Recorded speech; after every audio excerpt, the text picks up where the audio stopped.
Welcome to the Undisputed podcast. I'm your host, Jenny Taft. This podcast is the full show from today's episode of Undisputed from start to finish. They've got a busy slate, so skip Shannon, let's get to it. Welcome to Undisputed. We are live from LA. I'm Jenny Taft here with Skip Bayless and Shannon Sharpe. Good morning. Hope you guys had a nice weekend. Yeah, have a good day. Lots to talk about. Sometimes the best bets you make are the ones you don't make. On Friday, I offered you your Lakers plus 10 points at Nets, and you had no faith, ye of little faith. I didn't want it. You said, I got no hope, I got no shot.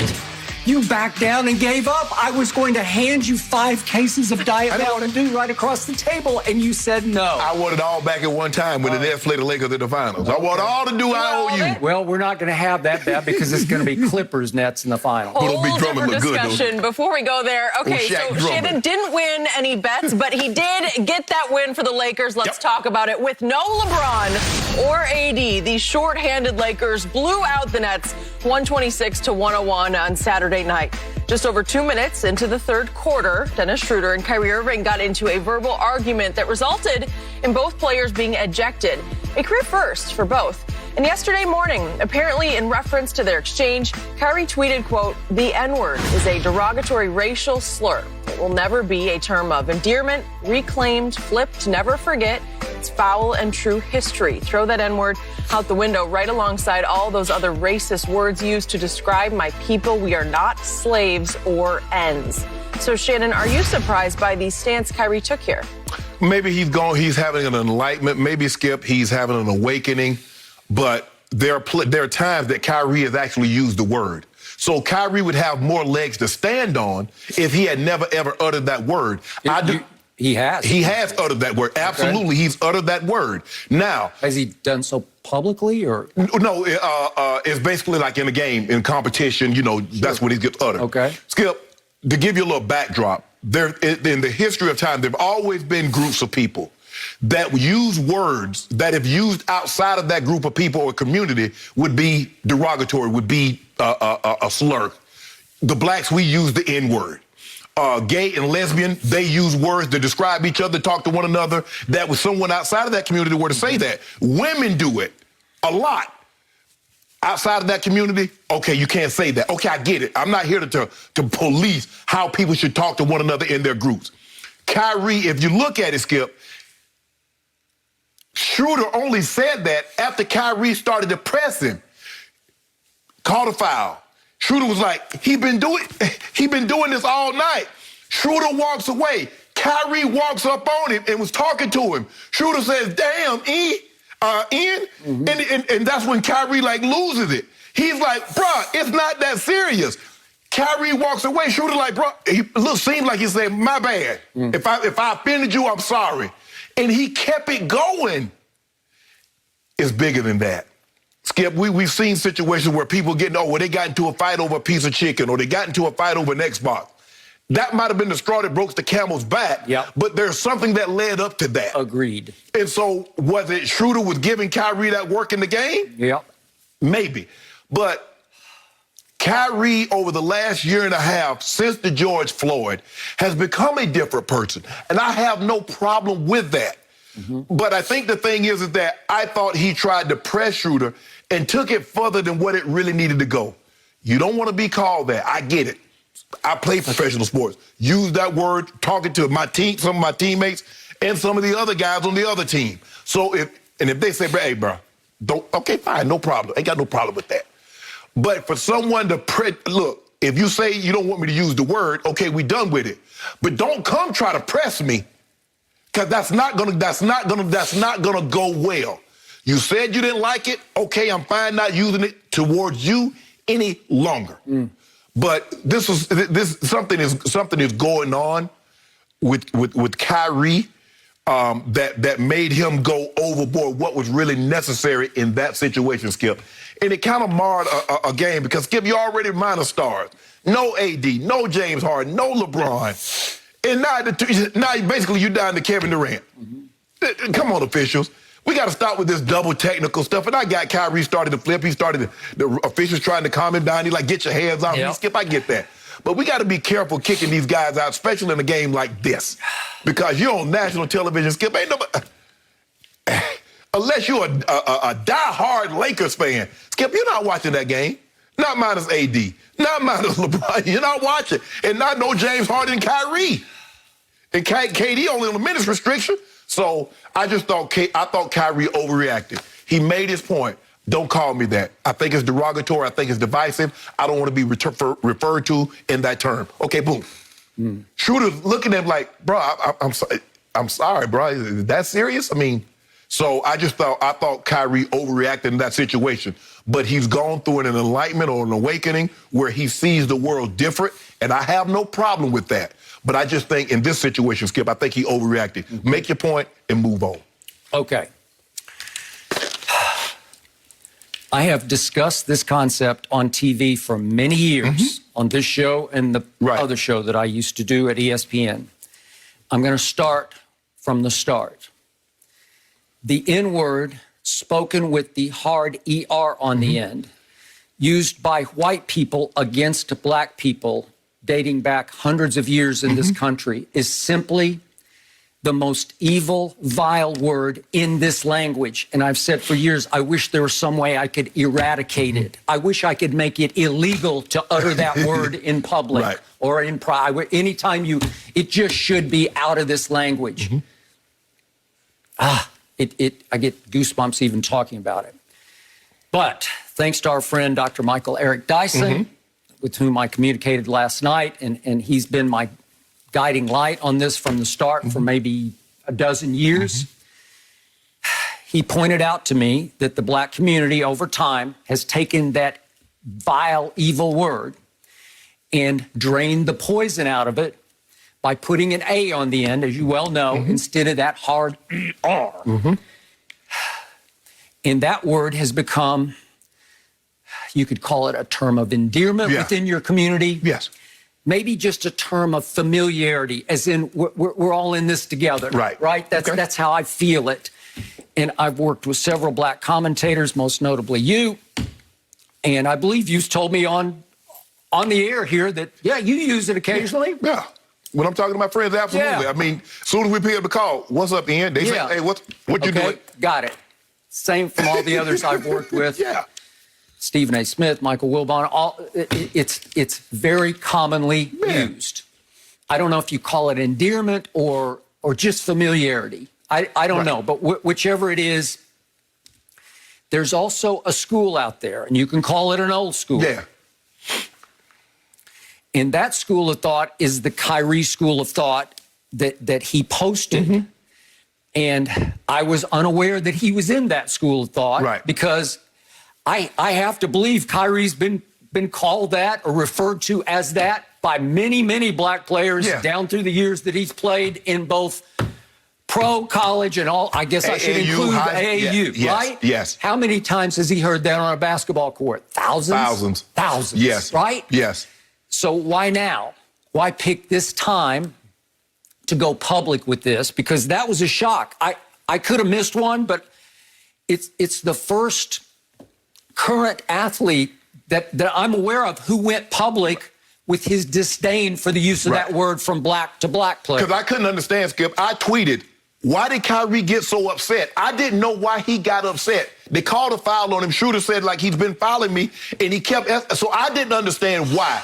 And then as it started to slowly trickle out, and yesterday you can read Schroeder's lip, what he said, and Kyrie like, don't call me that. And Schroeder like, okay, even as Kyrie's walking away, Schroeder's looking at it like, okay, that's serious? So that old school group, that old school of thought, for me dates back to my friend John Wooten. You know John? Yes. For years and years, he was the head of the Fritz Pollard Alliance, oversaw the Rooney Rule for the National Football League. He just recently retired from that position. Yes. But John is 84 years of age and dates back to the Jim Brown years in Cleveland, and he blocked for Jim Brown, was an all-pro guard for the old Cleveland Browns. Correct. And was a driving force behind the Ali Summit that we've referred to so many times, in which all the star power of the black players happened gathered in Cleveland, 67. Remember? It was Kareem, it was Jim Brown, who am I forgetting? It was just a cavalcade of black stars. Yes, it was. Yep. To support Muhammad Ali in his draft stance. Correct. So I've spoken to John for years about this, and he is as old school as you can get. He said, I don't care what you did to that word. It's still that word. Right. That word was the reason that so many black people were hanged back in the day, as you know. Yep. And I get that. And it's not my position to pick a side on this because it has been an ongoing conflict in your community for years and years. Especially, Skip, we hear a lot about Jim Crow, but John Wooten grew up in Jim Crow. Guys like Congressman Jim Clyburn from South Carolina. Yep. If you grow up in that era, I think it hits a little different. It does. I was born in 68, so I'm getting out of the tail end of it, early 70s, it was still, but it wasn't like the 50s and the 60s, smack dab in the heart of the civil rights movement. Yeah. So they viewed that word, and I have no problem with that. They viewed that word completely different than the new guard, the new school guys and gentlemen and women do. All right. So it surprised me that a new schooler like Kyrie would go public with this stance, although we know Kyrie can be a contrarian. He can be a different kind of thinker. Yes. I think he has extremely high IQ. Yes. Some of his ideas are way out there to most people. This is not way out there. No. Because as Dr. Dyson said last night, Kyrie's position is one that more than a few black folk hold. Yes. You know that? Yeah, and I know absolutely. that. Okay. Absolutely. So he's on very solid ground. Yes. Okay. And yet, Dr. Dyson also added to me another layer of complication is that there is often an unstated tension between U.S. and foreign-born black players. Well, Dennis Schroder, born and raised in Germany. Right. So he is not African-American. He is foreign born and raised. Right. Okay. So is that operating under the surface? I have no idea. He's African-German. Yeah, he's African-German. Okay. Well, he is. Yeah. So the point is, would that operate in Kyrie's psyche that he would be slightly more offended that that came from a player who didn't grow up on U.S. soil and go through maybe in the United States what Kyrie had gone through? Well, I'm sure Dennis Schroder went through his in Germany, absolutely. issues, right? Yeah. Okay. But I don't know that he would have been using that term of endearment ending in A. I don't know if he'd been using that a lot in Germany until he got to the United States. Because guess what, Skip? He comes in and he plays an American sport in America, and guess what? That's the way the other blacks talk. So you're like, I'm black. Okay. Hey, let me get an A. I want to be a part of the group too. Let me use it. Okay. And he's been playing, what is he, 7 years in? So, okay. So he's pretty steeped in it. Yes. So I would ask you as a player, if you were referred to as that term in the heat of battle by someone who grew up in Germany, would that be slightly more offensive? I doubt it. To you, it would be. Nah. Okay. All right. It wouldn't. Could it be operating with Kyrie? I don't know. Skip, it's hard to tell what's really operating with Kyrie, but just what we do know. Since the George Floyd, he's been a different individual. Yeah. Both emotionally, physically, psychologically.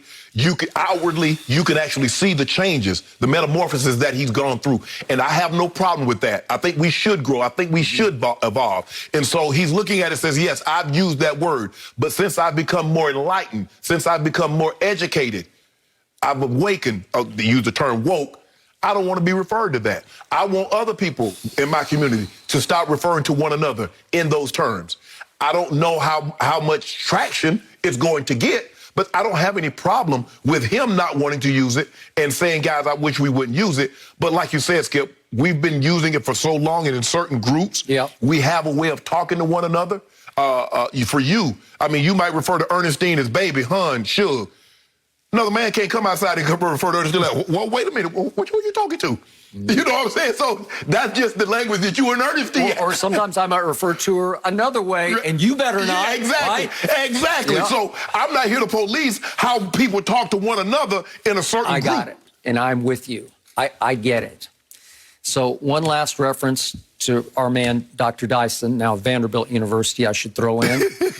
But he also pointed out that the old school hates the term in part because of its public use. Right. That, this is Dr. Dyson, I think that's what irks them the most. Something black folks shared among themselves has escaped our circles and gained worldwide notice, putting us on the spot and forcing us to choose sides within the black community. This has become such an issue for white kids who love rap music. Right. Can I? No, you can't. Right. You cannot. Right. You cannot sing or say those lyrics using even the word ending in A. You cannot. Right. No. Right. Even if it's if you're at a concert, you cannot. Right. I can't. Why not? They use it. Why can't? Well, you know why. Right, exactly. Okay.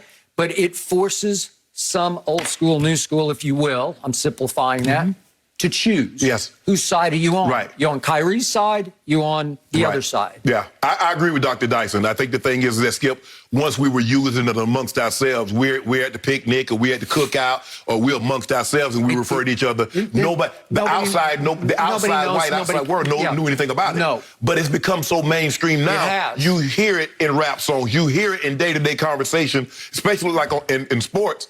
I'm sure some of the coaches cringe because they're like, man, I can't believe they're saying that. Because, and I've always tried, Skip, when I was playing, not to use it, but it's just... Well, we've had incidents of white coaches reprimanding and penalizing black players for using that word in, like, team meetings, like in group meetings, and they actually say the word. I'm like, oh, I know that was a record scratch. Yeah. And Skip, I think this incident marred the Lakers' best win of the season because it overshadowed what the Lakers really did to the Nets and how well they actually played from tip to the end of the ball game. I got it. And yet Schroder, after the game, apologized for getting kicked out. Yes. I hurt my team. I'm sorry. I won't do it again. Right. And they did say, the referees said after the game in his explanation that Schroder made a little gesture of waving goodbye to him, and that's what got him kicked out. Really? But we couldn't find it on video. I didn't see it watching the game. Right. I don't know. It was pretty subtle. Right. But that's what the ref said he saw. But I don't know why Schroder got to take to begin with. I don't Kyrie either. walked up on him. And it's just so easy now, Skip, to give double text. Stop that. Double text. Somebody initiated. Stop the guy, get out my face and you double tee up everybody because you don't know who actually started. Either give somebody a tech or don't give anybody a tech. And I do agree with your biggest picture point about the game. It was a 4-point game. It was a pretty interesting game at that point still. Right. Early third quarter. And then just because you want to head it off at the pass, you end up throwing both of them out of a game that already was missing too many stars. Yes, exactly. The bottom fell out of the game. And then it was hard to watch. It was great for the Lakers in the fourth quarter. It wasn't hard to watch. It was very good to watch for me. Oh, big drum? No, how about Ben McLemore in the fourth quarter? He makes 4 threes. Yeah. Okay. You was laughing at our acquisition. Yeah, see? Well, you had your one moment in the sun. Startup. So that's what we do. We get in on the bottom of these little startups. Ben McLemore, a little startup. Houston didn't want him. Cleveland didn't want big Shaquille Drummond. Well, but we got it. Okay. Watch what we do with him. Well, Kyrie got us all after the game. Boy, that superseded everything. You can't posted that. And these two guys, Skip, neither one had ever been ejected from a ball game. No. So, officials, you got to take all this. This is not a situation where you got hot. This is not a Rasheed Wallace, Dennis Rodman type situation where guys have had a history of getting ejected from the ball game. Or Patrick Beverly. This is not a situation like that, Skip. You can't be ejected on national, on AP. I mean, you're already like, Lord, we done stepped in one business. We got the Lakers Nets, and we expecting James Harden, Kyrie, KD, AD, LeBron, yada. And we down to one. What was it? 6 minutes left in the third quarter. 6 minutes to go at the start of the third. Still, we down to one guy, KD, who's on a minutes restriction. So you looking at that, Skip, you like, okay, well, who out there for the Nets? Bruce Brown, LaMarcus Aldridge, Joe Harris, Landry Shamet, Lawawu Cabarrot. We got Taylor Horton Tucker, KCP. Yep. Well, all I know is Kyrie's going to start a big conversation here that will continue on for several days among players. Skip, I don't think the young guard is going to change. It's been so etched in their minds to speak to one another. Like I said, it's for us, it means different things. I guess a lot of words can have a lot of different meanings. Yep. We discussed the word last week, Skip, that a lot of people down in South Florida didn't know the original meaning of that word and that it was a derogatory term. I got it. Last quick point to your point. Speaking of our friend John Wooten, he did push back in 2015 ahead of the NFL season for a new point of emphasis on that word spoken black player to black player during games, the one ending in A, the term of endearment. Okay? And he wanted referees to lock in, to focus on, if you hear that word, I want a 15-yard flag because I can't stand that word. And it was a point of emphasis in week one, and some flags were thrown about it. And the refs finally threw up their hands and said, well, we can't make it a point of emphasis because you could be throwing a flag every play on it. Every play. Every play. Yes. And they backed off. Yes. But John tried. And to your point, it's so etched now in it's just part of it's part of it. Part of the lingo. It's just part of the conversation during a game. Yeah. No mercy. Jadeveon Clowney remains a free agent, but will reportedly meet with Cleveland today. It would be the second free agent meeting between the two parties, with the first one happening on March 24th. Clowney played in 8 games last season before being placed on IR with a torn meniscus. The two sides are hoping to get a deal done soon, according to the latest report this morning. So, Shannon, how much better would Clowney make the Browns? I don't know. Skip, I'm really disappointed in what I've seen from Jadeveon Clowney. When Jadeveon Clowney came out as the number 1 draft pick in the draft, Skip, I was expecting Bruce Smith. I was expecting Michael Strahan. And I haven't seen it. Here's a guy that was the number 1 overall pick and has yet to register a double-digit sack season. That's unacceptable for someone with his kind of ability. You're talking about a guy that's, 6'4", 6'5", 270, ran 4.64, 4.63, long arms, had a tremendous vertical, short shuttle, checks all the boxes. If he come out his sophomore year, he was unbelievable. Wreck shot. We remember what he did. And then the next year he kind of shut it down because he didn't want to get injured. He knew that if I just come off the field healthy, I'm going to be the number 1 overall draft pick.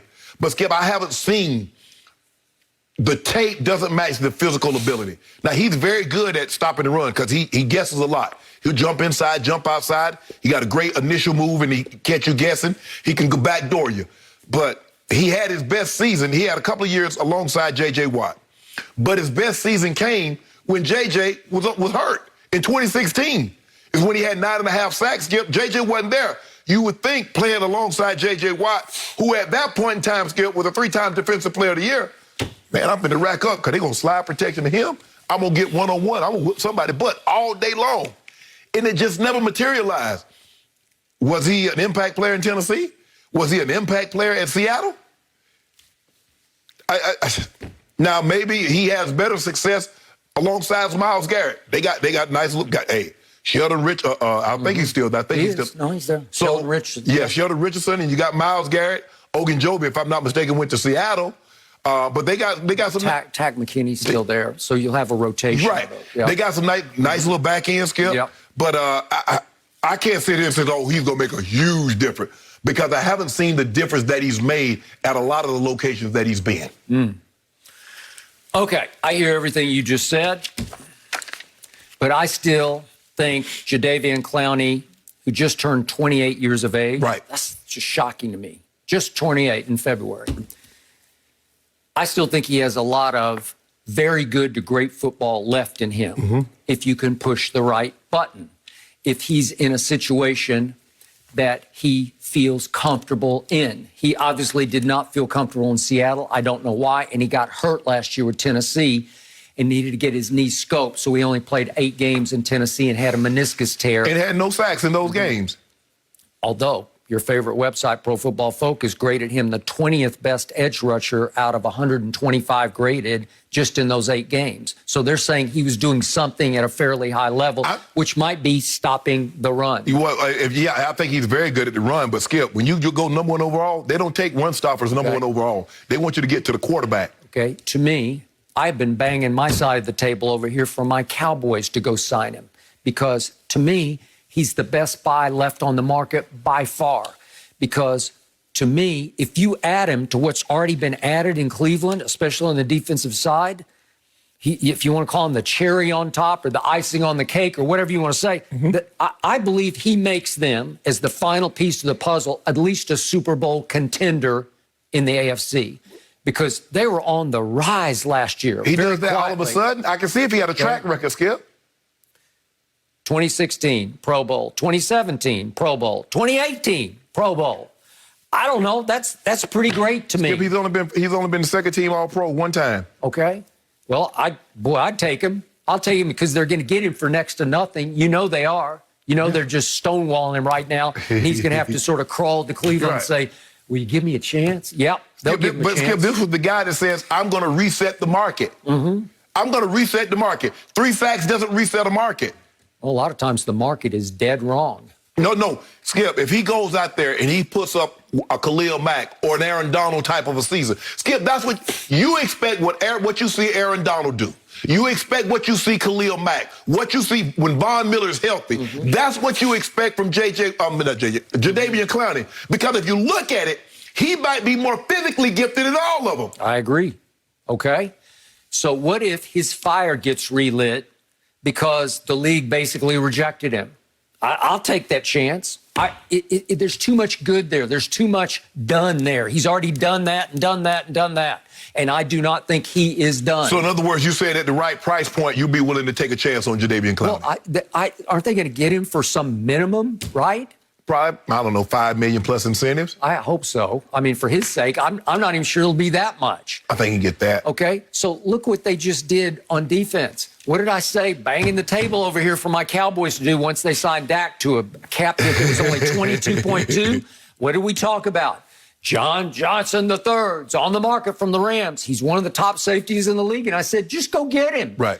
And I thought he might cost $15 million. You said that's too expensive for your team, right? Right. Well, maybe. Well, they got him for $11 million. The Browns got him. Right. And then Troy Hill, one of the best slot corners in the game, was on the market. And I'm thinking, well, go get him.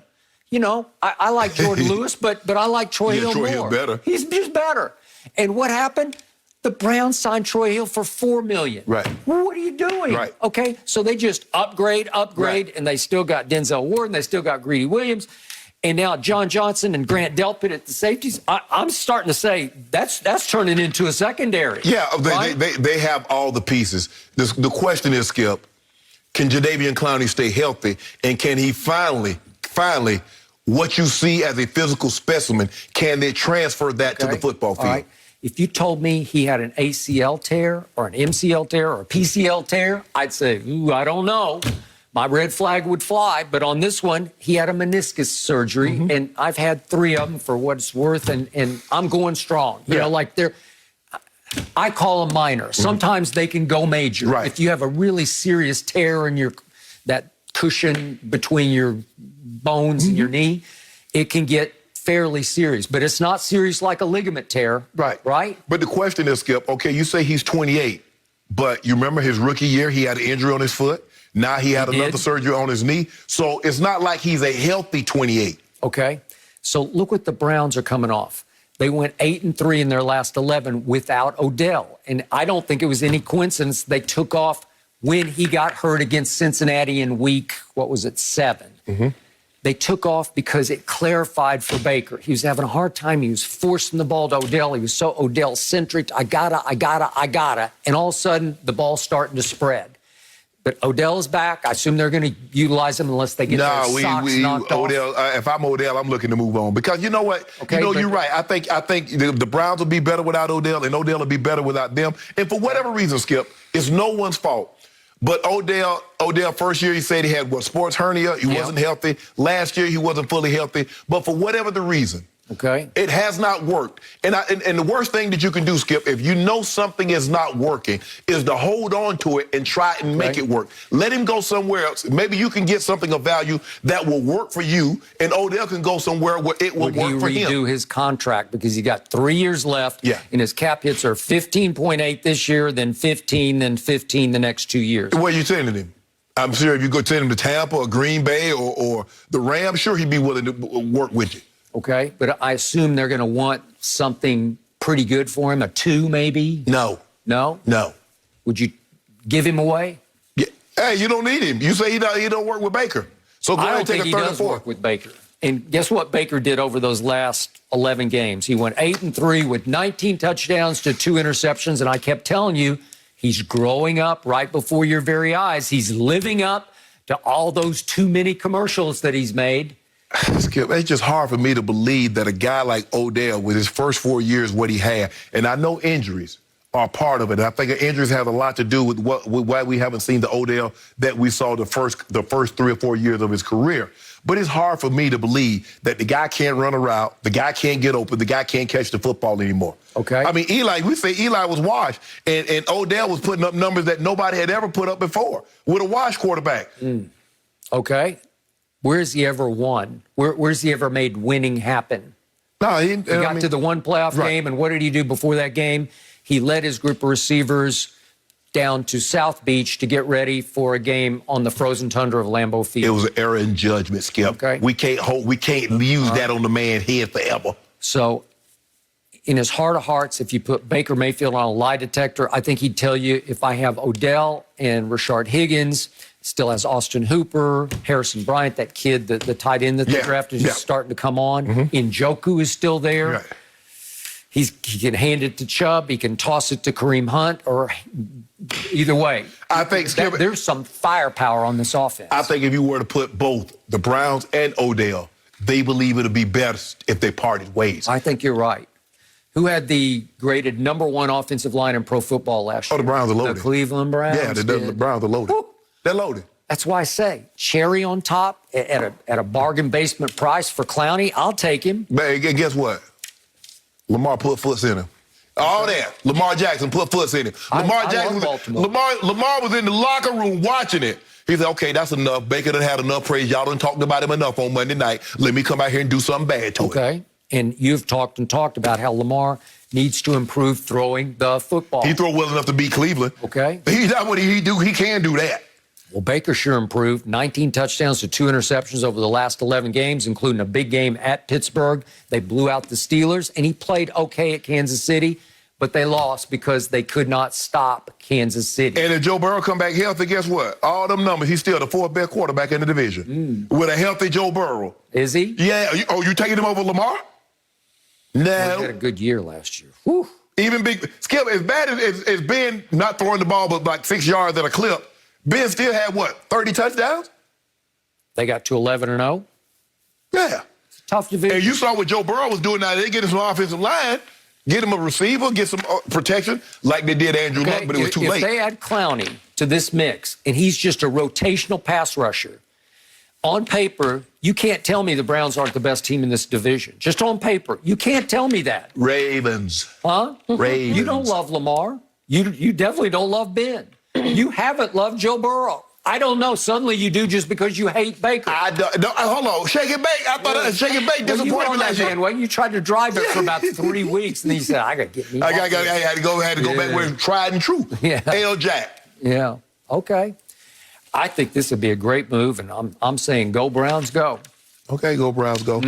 AFC North is interesting, shaping out that way. Bengals need to find someone to protect Joe Burrow before they get ahead of themselves at this point. We need to move on, talk about LeBron and an update on his injury. It will still be a while until we see LeBron return to the court. We are 3 weeks into the initial report that the King could be out 6 weeks, and the latest report is that he will indeed be out approximately 3 more weeks from now. The Lakers have slid down to 5th in the West since LeBron suffered that high ankle sprain. So, Shannon, are you surprised by this? I'm not surprised at all because that was the initial report. They said between 4 and 6 weeks, and he's going to come in right on schedule. Well, he's coming in at the back end of that. But 6 weeks. Yeah, it's okay. Right? Yeah, they said 4 to 6. They didn't say 2 to 4. They said 4 to 6. So anytime within that time frame is what was estimated, and LeBron's going to come into that. They said the same thing with AD. They said AD is going to miss somewhere between 6 and 8 weeks. AD is going to come in right in at about 8 weeks. I think he's going to play somewhere between 7 in the next 10 days, which will be about 8 weeks.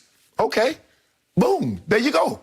I mean, what you expect? Skip there. Look, I get it. and a lot of people say, well, I've had this injury and I've had that injury, but you don't understand. Your injury doesn't affect. If I work a regular job, Skip, I have an injury, I can still go to work and do my job. LeBron James has got to perform at the highest of levels. He's the best player in the NBA, and he can't be 50%. Because if he's 50%, they can't win a championship. He understands that he needs to come back guns a-blazing. AD understands he needs to come back guns a-blazing. So for me, this is what you do. You prepare, you say 6 to 8 weeks. If he comes back in 6, you're happy. LeBron, 4 to 6. If he comes back in week 4, you're very happy with that. But you knowing that these injuries, give or take, is going to be what they say they're going to be. So I like with the way the team is playing, is giving the guys an opportunity to play, because I think the thing is, Skip, is that what we saw. You're not playing 12, 14 guys come playoff time. And minutes are going to be valuable, because we saw last year there are some series JaVale and Dwight didn't play. And then there are some series that they were heavily, heavily involved. But what we're seeing is that guys like, okay, I want minutes. I want some of these playoff minutes. And Keith Morris and Trez and Tucker and all these guys, some series, they might not get an opportunity to play. You got to stay ready. But you might not get an opportunity to play. But everything is going to be contingent on those big two. LeBron and AD. If they're healthy, nothing else matters. Okay, I hear everything you just said. But to me, when I heard this yesterday, maybe it was Saturday night I heard this, it boggled my mind. I was perplexed to the point of being completely baffled by this, because many times on this show, I've called LeBron James Iron Man. Right. Most durable superstar I have ever closely observed. Right. I closely observed him about 3 Saturdays ago against the Atlanta Hawks in an early afternoon game out here on the Pacific time zone. And I saw Solomon Hill, and then I saw LeBron in anguish on the floor. And then I saw LeBron, as he always does, he got right up. And the next thing I know, he's playing basketball. And the next thing I know, there he is going down. The next thing I know, he's actually looking to be okay, because he was walking around under his own power, which you rarely see of something that's going to cost you 6 weeks. And the next thing I know, he's in the corner shooting a 3. Here we go. And he's making the 3 and bouncing, hopping on that ankle after he made the 3. He is hopping. No, he's hopping on his left. He hurt the right But one. he's putting his weight on his right, and he's pushing off on his right. You see him limping. And I see him running up the court, pushing off on his right foot and ankle. And I'm seeing him walk off as if he has no real right ankle problem. You saw the man limping, Skip. How many times do you see people walk under their own power all the way to the locker room with something that's going to knock them out for 6 weeks? It just doesn't happen. Kobe walked to the locker room with a torn Achilles. Okay, but it's torn and he's gone for the rest of the year. Yeah, but okay, he walked. Okay, all right. But this was different. AD's Achilles, I got it. It wouldn't surprise me if he didn't come back at all this year, because it is so serious, because once that goes, you're done. But on an ankle that they x-rayed, they MRI'd and found no structural damage, no tendon damage, no ligament damage. I don't get 6 weeks. So now I have to go back to my theory, and I'm sorry, you can say, oh, yeah, you're just blowing some smoke over there. No, I'm not. I really believe, remember, there were points earlier this year after a couple of months, LeBron was leading the league in minutes played at age 36 in year 18. And I kept telling you day after day, that's just crazy. That's like basketball suicide. You're just spinning your wheels. You're using yourself up because you want to maximize your chances to catch Kareem Abdul-Jabbar's all-time points record. I get that. You want to win MVP. I get that. It would be great to win it in year 18. That would be a huge achievement, and it would look great on your case that you're the GOAT. And yet it doesn't get you anywhere when you're talking about winning your, what's he up to now, 5th ring? Yeah. And I believe somebody got to LeBron upstairs. I don't know if it's Pelinka, so now Genie, or somebody, and said, hey, let's just back off. We have a legitimate excuse here. Let's maximize your time off. If it's 4 to 6, let's take 6, so that when you do come back, and AD does come back, they hope, full strength, then LeBron will be completely, utterly rested. What was this, the shortest offseason he's ever had? He would be completely, utterly ready to go full bore into the playoffs. So in other words, with the exception of what happened in Miami those 4 years, you've told me that LeBron controlled everything in every organization. Cleveland, all of his years there. Lakers, since he's been there, he controls it. Now, somebody is controlling LeBron. Not controlling. I think they got to him and said, let's think about this. Really? Let's wake up and wise up. Let's keep our eye on the biggest prize, which is your 5th ring. LeBron has told you. LeBron says, if I'm healthy, I'm playing. Vogel says, yeah, we try to monitor his minutes, but he wants to play, he's going to play. When you get to that level and you says, I'm playing, nobody's taking you out of the lineup. That's just the way it goes. That injury that he suffered looked like the kind of injury that he could play with 2 days later. Seriously, I'm giving you nothing but the highest compliment here. But he couldn't. Look, I tore my in the Super Bowl. I put some perspective on it. Tore my MCL in the Super Bowl on a play. Guess what? I came back in the game and tried to run a route. I couldn't. Okay. That was it. Okay, he came back in. You're going to have surgery. And you're going to be gone for a while. I just had a great. They just let it heal up. But anyway. Okay, so you did not get. I didn't get surgery. No. All right. LeBron, he stayed. I think he stayed in the game. He hit a 3, jogged down the court, and he says, "No, I can't. The pain is just too much. I can't." Man, if you can just jog on it. No. It's hard to believe that you're out for 6 weeks. And you're LeBron James. It's hard to buy. No, it's not hard to buy, Skip. Stop that. You keep saying he's Iron Man, but he got injured. He got hurt. And hey, maybe somebody else had kept him out 8 weeks, kept him out 10 weeks. Well, aren't you happy that he's going to be rested when he comes back? No? I want LeBron James to play. Oh. We're about to win the MVP. Well, we're about to be the 1 seed. You should be critical of him right now, saying he should have come back in 2 weeks. No, I should no. Athletes understand when athletes get injured, it takes time. I mean, and every athlete's different. Some athletes, maybe they could have. Okay, did he have a torn tendon? No. Skip, you know how ankle sprains keep guys out. It kept Michael Thomas in the football. We know football players are tough. It kept him out 8 weeks. It kept Christian McCaffrey missed the rest of the season with a high ankle sprain. So why didn't he come back in 2 weeks? I just have to believe they both had some damage that we don't know about. Well, he got some damage you don't know about. Well, is that it? Have you been apprised of that? Oh, my goodness. I wasn't apprised of C-Max on. I wasn't apprised of Michael Thomas. Those high ankle sprains are tough to overcome. If he had rolled it over the top, like most people roll their ankles over the top, as a not pronating it in, he might have been back. As a matter of fact, we've seen him roll it over the top, Skip, where his ankle actually touched the ground. I've seen it a dozen times. I saw it in the finals last year, and I said, uh-oh. No, he just shook it off. Right. He shook it off like it didn't even happen. Didn't even hear a peep about it after the game. Really? Yeah. But when that thing rolled in, man.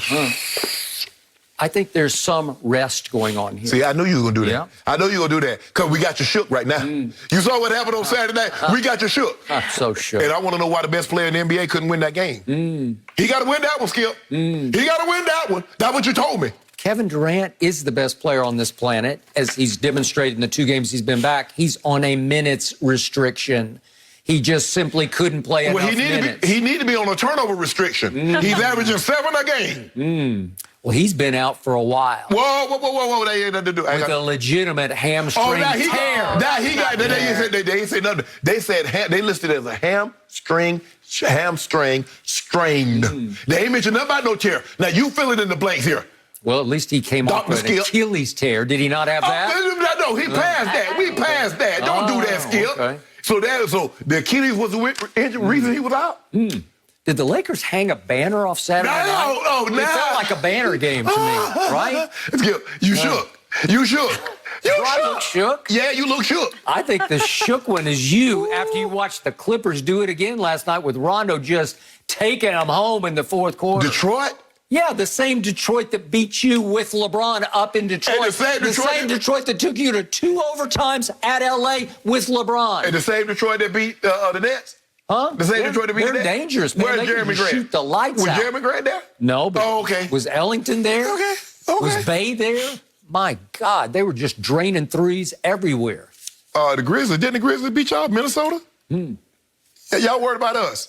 We ain't bother nobody. We got Rondo. You don't got Rondo. It's over. We got Shaquille Drummond. That's all we need. You see what he did to LaMarcus? No, he's not Shaquille. He's Kareem Abdul. Did you see what he do to LaMarcus Aldridge? He told him, he's like, yeah. He too little. He did that in the fourth quarter. He didn't skip. That was the third quarter. That was the third quarter. The game was so far out of hand. That's all he knows. He can do that when you're up 25. He got him up. Yeah. Skip, did you realize he's only the second player in 22 I can't minutes? Wait until LeBron and AD do come back. It may be 5 or 6 weeks from now. Who knows? But when they do come back, the pressure is going to ratchet up on poor Kareem Abdul Drummond. He's going to be expected to be the savior, and he ain't that guy. No. We expect him to do just what he did. Now, he probably won't get 20 points, but he going to hawk them boards. Kept with LaMarcus. He just did LaMarcus this bull. I'm like, huh? LaMarcus is the 9th man on the Nets. Whoa, he started. He's the 9th You told me he's 6'11". I would rather have LaMarcus Aldridge than Andre Drummond. And then Andre Drummond beat him like a drum. And now all of a sudden, you going to talk about, you see what you do? Good. I need you to get way over the moon about Kareem Abdul Drummond. Oh, Drummond. Yeah. Too little. Yeah, we'll be seeing how many times he does that in the playoffs. A 6'11" man. Counts. When do you ever known a 6'11" man to be too little? From a 6'10" man. That's what you told me. Would you rather have 6'11" or 6'10"? Yep. Well, we'll see what happens in the postseason. I never loved LaMarcus, but I'll take him as my 9th man. Whoa. What about Blake? How Blake look? You know, Blake was popping them gums earlier. Oh, he had a couple of good games where he had 12, 14 points. Yep. Everybody said I was washed up. Yep. And now everybody talking about, no. You don't know. You still bad. Somebody sounds threatened across You the still table. bad. You still bad. They just ask you to do different things. No mercy. And Roethlisberger restructured his contract to return this season, but according to one reporter, he might be around longer. John Clayton told a Pittsburgh radio station that he thinks Big Ben will play in 2021 and 2022 as the team decides whether they should draft a quarterback in just a few weeks now. So, Shannon, will the Steelers go in a new direction at quarterback after this year? I'm surprised they haven't started that process already, Skip. And people want to know why was Ben still there, Skip. The options and choices. Here are your options at quarterback. Mason Rudolph, Dwayne Haskins, Ben Roethlisberger. Well, the only logical choice is Ben Roethlisberger. Well, what that tells me is that they have failed to prepare. Dwayne Haskins was so bad. Ron Rivera felt so guilty that he really did not want to put Alex Smith because he didn't feel he could protect himself. He says, I don't really want that to happen on my watch. Dwayne Haskins was so bad, even though he felt so guilty about playing Alex Smith, he put his butt in the game anyway. And then he signed the guy, Skip, that was doing DeVry colleges online. He was. And put him in there in front of Dwayne Haskins. So that's Ben's backup. And then Mason Rudolph. A guy that got 2 last names and got a last name as a first name. So what does that tell you? They don't really have a choice. They have no choice but to go this. Skip, you like to do this a lot. Since Ben Roethlisberger's last Super Bowl loss in 2010 to the Packers, he's 3-6 in the playoffs. Last 2 been debilitating losses. Jacksonville got the brakes beat off them at home. Cleveland at home. And Ben didn't look good in any of those games. I just don't see a situation where Ben's arm is going to get stronger and he pushes the ball down the field. The problem is that everybody started crowding the line of scrimmage. Now, Pouncey retired. I think Villanueva, I don't know how, He's still out there. Yeah. Unsigned. So basically all they got is DeCastro. It's not looking good for the Steelers because and it's not like they got a Patrick Mahomes. Alex Smith, the Kansas City had Patrick Mahomes waiting. Green Bay had Aaron Rodgers waiting. The Ravens had Lamar Jackson waiting. You mean to tell me if Ben leaves, you're going to turn it over to Dwayne Haskins or Mason Rudolph? Nah, Skip. Look, another reason, people need to stop thinking, oh, they love the game. Skip, what are you guys going to go and make $30 million a year at the age of 40? Now, Aaron Rodgers got a very unique perspective because he can make somewhere, $8, $10, $12 million doing Jeopardy in the offseason. That's a nice gig. That ain't $40 million. But you can do it for a long time. You can do it for a long time. So, and that's my point. And these guys like... And nobody sacks you while you're standing up there, right? Nobody knocks you down. But there's only one Jeopardy host. Yeah. Big Ben can't do that. All these other quarterbacks are not in line to get that. And that's an isolated incident. Most of these guys are not going to be having jobs in the offseason once they retire that pays them $25, $30 million a year. Yeah. Unless you're Tony Romo. Okay. Let's start with the reporter in question here, John Clayton. Right. I love John Clayton. I've known him for years and years and years. For years, he was on ESPN as one of the primary information men. Mm-hmm. And many people have forgotten the fact that when I first knew John Clayton, he was covering the Steelers in Pittsburgh. Mm-hmm. That's where he got his foundation in this business. So he is very connected to the Steelers for a long, long time. Right. So I didn't even know that. Yeah. The only person I've ever known is Ed Bouchette. Well, he might have took over was Ed Bouchette before Ed Bouchette was, because when I first met John, it was at Super Bowl 13 and 19 after the 79 season. It was Pittsburgh versus Dallas. Right. So that's how far back I go with John. And he really, really knows his stuff. Mm-hmm. So when he says 2 years, I'm taking it to my mental bank, 2 years. To me, this starts with the Tom Brady syndrome. All these older quarterbacks, take a look at Tom Brady going on 44 years of age, who says he wants to play till at least 45. But Tom Brady ain't drinking beer playing golf in the offseason. He's training. You don't think Ben's been a little re-inspired by having to sit with Pouncey and cry some real tears at the end of that Cleveland game and see his football mortality flash before his very eyes? You don't think he was somewhat humbled and re-inspired by the Steelers saying, yeah, we'll bring you back, but not at that figure? Looking at Ben, what part of when you look at him physically says that he takes nutrition, that he takes training serious, like a Tom Brady, like an Aaron Rodgers, like some of these other quarterbacks? What tells you that he takes it serious? The report was his idea, drinking beer, playing golf, doing a yoga class once a week. That's a workout for Ben Roethlisberger. Mm-hmm. So how, and you wonder why, you see how serious he takes it? I believe that came from our guy, Jake Lacy, right? So we see how guys that take it seriously, I want to play it for an extended period of time, they take the steps. But you can't you think wait. He's taking it more seriously this offseason? No. And I do remind you, last season, he was coming off a pretty serious elbow surgery. And I'm not sure, especially over the first half of the season, if he trusted his arm to throw up more than about 5 yards. Mm-hmm. But meanwhile, throwing up 5 yards, guess what they got to? They got to 11-0. Right. You can't tell me you can get to 11-0 with poor quarterback play in this league. You just can't. Well, no, I didn't say he was playing poor, Skip, but his defense was outstanding. The defense got crippled by injuries. Slowly but surely, and all of a sudden they lost Devin Bush after 5 games. Then they lost Bud Dupree after 11 games, and then Joe Hayden was week 10 on. He tried to come back, had a broken leg, and so now, the rest of that all of a sudden, Skip, they couldn't get the turnovers and give you short fields. Yeah. Now, all of a sudden, they weren't suffocating. I got it. So Ben Roethlisberger is 39 years of age. Yeah, and he played like it. Okay, I got it. If I'm Pittsburgh, I'm trusting him, and I would root for him to play 3 more years, because I believe if he rededicated, he's capable of playing 3 more years, because you know what? He knows how to play that position. He has instincts that are right up there with Brady's, except he's got the bigger body, and he's gotten away with brushing off pass rushers, right, creating time and space in the pocket just because he's such a huge, naturally strong human being. I'm not talking about weight room strong. I'm talking about he just was born sort of, it's almost like country strong. Do you believe guys that want to play as long as Brady, do you believe they take their offseason as serious as Brady? Well, you have to or you won't. That's it. So you will do that now? So you're going to wait till you get to be 39 years of age, and so all of a sudden, I'm going to start eating healthy. I'm going to start training proper nutrition. I'm going to start training like I'm supposed to. You're going to do that at 39. Okay. But when you was 23, 24, all the way up to 38, you said, nah, I'm good. Okay. What if it was just the elbow surgery and you just on sheer rest through the offseason, you come back with a stronger arm that you trust more just because time healed it? Maybe you don't rededicate. Maybe you don't work out any harder than you used to work out, but you always got away with it because you just know how to play the position.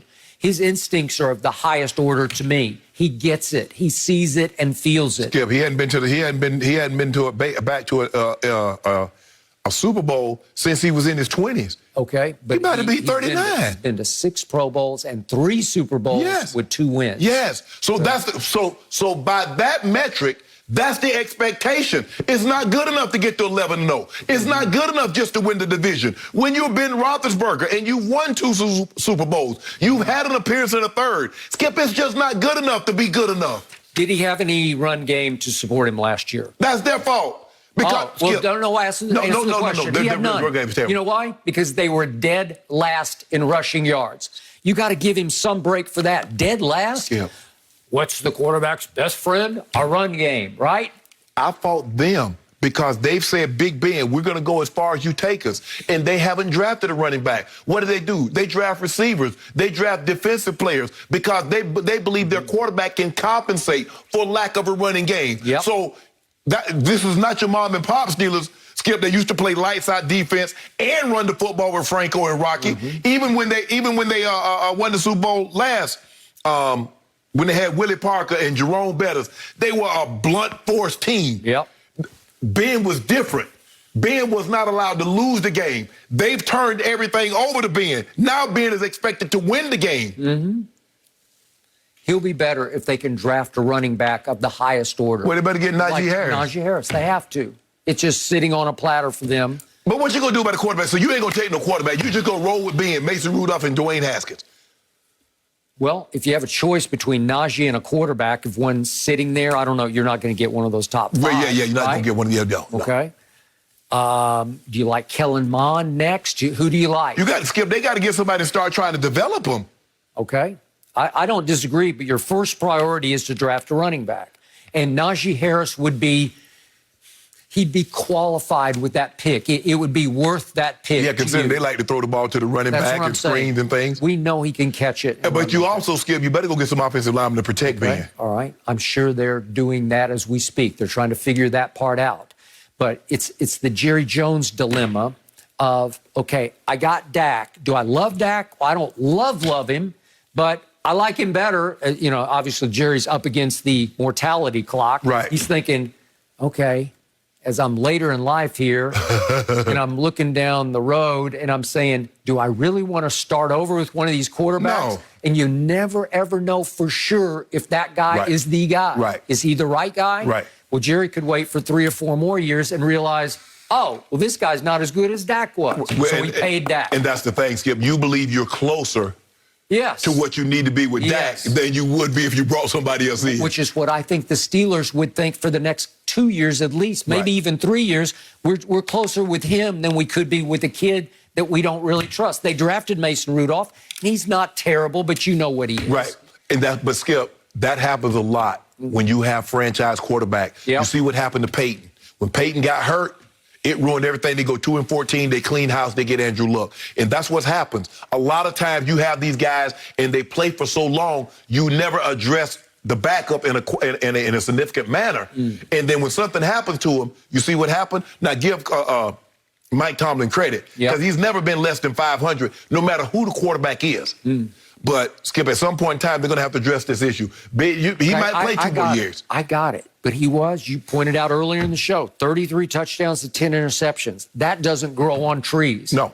The experience obviously doesn't grow on trees. He's been there, done that. He's highly competitive. He doesn't show it, but he's a battler. He's a fourth quarter fighter. He loves to fight in the fourth quarter. Does he love to train like you did? No. But he's going to be up against it because you and I both, you believe Cleveland got better. I believe the Ravens got better. Yeah, I'm not sure they got better. They didn't get worse. They got better. You think so? Yep. Well, you said Matthew Judon's going to change life in New England, and he's not a Raven anymore. So which is it? The thing is about the Ravens, I don't know how they do it, but it doesn't matter. Ed Reed leaves. Ray Lewis retired. Shannon, Suggs leaves. They just I'll define them defensive guys, Skip. Yep. Now, he might not be able to keep the ball because remember he had Zadarius Smith. Got priced out of there. But, they still got Marlon Humper. They got Peters. They still got some guys. Okay. No mercy. So Kevin Durant Durant and the Nets are favored to win the title, according to Fox Bet Sportsbook. But that's not all KD is focused on. Durant said in a recent interview that he isn't motivated by titles and that he wants to, quote, be a great basketball player, not to be chasing some stuff that humans created in a ring or a gold ball. Shannon, are you surprised by what KD had to say? Does KD know that humans created the game of basketball? Or he just thought that just immaculately happened like God, just like, poof, basketball appeared? I do love basketball, so maybe. Yeah. Maybe. It's easy for him to say that now because he has the titles. The titles put his mind at ease, Skip. Because if he felt like that in the beginning, he would have never left OKC and went to Golden State. Now, I'm not saying he wouldn't have left OKC, but he wouldn't have gone and fast-tracked himself to getting titles. So it's easy for him to say now because guess what, Skip? He has that luxury of having those titles, having those finals MVP on his resume. So if he accomplishes nothing else in life, he has that. We'll never say Kevin Durant is the best player never to win a title. So it's easy to say that now, Skip. It's like, for me, I look at it like having money. It's easy to say, well, you know, I have enough. I'm not chasing $1 now. It's easy to say that. I've never heard anybody say that. But, Skip, for me, is that when I was growing up and I didn't have money, you better believe, not only was I chasing, I was running full speed after it. But I got it now. I don't nearly look at money the same as I did before I had it. Kevin Durant doesn't look at it the same because he has those titles. What he found out, Skip, is that the titles did not give him the validation that he thought it would. Kevin Durant thought by winning the titles, everybody was going to regard him as universally the best player in the NBA, better than even LeBron James. But very few people were willing to go there. And then he's like, because he said it, if LeBron James is the GOAT, I beat the GOAT twice and hit the shots in his building, what does that make me? It wasn't about, well, I will be the best player.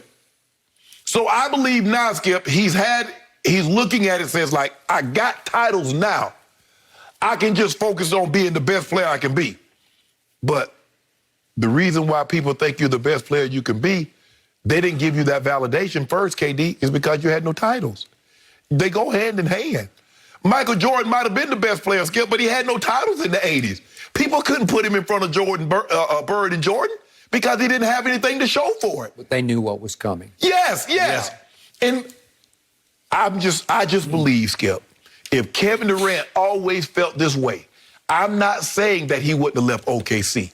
But it's hard for me to believe if you say you want to just develop as a player, it says I'm the best player, you go link up with a team that went 73-9. You link up with a team that went 67-15 the year before, with the greatest shooter to ever live and a top 3, top 4 shooter to ever live. And you go there if you want to say, I'm the best. Normally the best want to prove they're the best. They go somewhere else. But that's not what he did. So I think it's revisionist history. I think it's easy for him to say that now, ex post facto, after he's won those titles. Okay. I cannot disagree with any point you just made. But I still believe that Kevin Durant is the best player on this planet. And yet, when he speaks off the court, I'm to the point I try not to listen anymore because I can't figure any of it out. It baffles me. It mystifies me. It perplexes me. It drives me a little crazy trying to figure out anything he says or does off the court. I'm starting to call he and Kyrie the dubious duo because every time this is off the court, every time they speak, people are saying, what? Yeah. You what? Right. They both love to be contrarians. We talked about Kyrie and Schroder earlier. We'll talk about him again here in a few minutes on the show with Chris Broussard. But Kevin's cut from the same cloth. They're soulmates because they like to question everything around them. Some of it seems way out there, some of it not so much. They're both high IQ to me, having been around Kevin the little that I have, but just observing closely Kyrie. They're high-level thinkers, even if you can't get there where they're trying to head with their thought. And why Kevin Durant, the best player on the planet, needs to stoop to a burner account or to some ridiculous, pathetic, petty feud that got completely out of hand with our man Michael Rappaport, I don't know. It's so beneath his dignity that is established, proven dignity in the National Basketball Association. And I will go to my grave saying, I had my doubts about Kevin Durant. When he left Oklahoma City, I knew why he did, because a source very close to him said he just decided he can't win a championship with Russell Westbrook as his primary decision maker. Russell's dribbling up the floor every time and deciding, my turn or your turn. And in Kevin's eyes, too many times it was my turn in Russell's view. So he joins forces with a team that they had down 3-1, as you know. And yet, if he'd gone there and been a third or fourth wheel, I'd said, ugh, Kevin, that's a bad look. But what did he do? He lived up to what you said Draymond needed him to be. You said Draymond fled into the parking lot that night after losing to LeBron, blowing their 3-1 lead, crying crocodile tears, calling up Kevin, you got to come save us. You got to save us. Well, he did. He stepped on the floor, and immediately he was the best player on the Golden State Warriors. And in back-to-back finals, he amazed me. He astounded me. He just took the finals over. And you can say, well, he had a lot more help than LeBron. Okay, but that help couldn't beat LeBron the year before when they blew the 3-1 lead. Kevin just took over a Game 3 in LeBron's house in back-to-back finals. And as we know, he made the shot of shots right in LeBron's grill to cinch the MVP in Game 3 the first time around. That's a lot of pressure he stood up to. That's the weight of the NBA world on your head and on your shoulders, and he stood up to it and rose above it. I give him huge credit for that. And even he was gone for what seemed like half of the first part of this season. Seemed like he was gone forever. What is it? 20, 2 months. He missed 2 months. Games? And all of a sudden he comes back, in the first game back, I'm watching, and he goes 19 minutes and scores 17 points. And then against your guys the other day on Saturday, I know they got blown out, but he played a grand total of 24 minutes. He scored 22 points. So combined in his first 2 games back, he's 13 of 22, 3 of 6 from 3, and 10 of 10 from the free throw line. It looked like he didn't miss a dribble. He's still that guy, and he's going to be that guy down the stretch for this team. But he lost me when he said, oh, my priority now is just to see how good I can be. What? I mean, it's the anti-Tom Brady. As you said the other day, the only reason you think that Tom Brady is playing is not to see how good he can be. It's to win an A3. It's period, end of story. He is obsessed with it. And Kevin's saying, I can't really control that, so I just got to see how good I can be. Well, to me, he's just speaking to speak. He knows it'll play well in that it'll get everybody's eyebrows rise.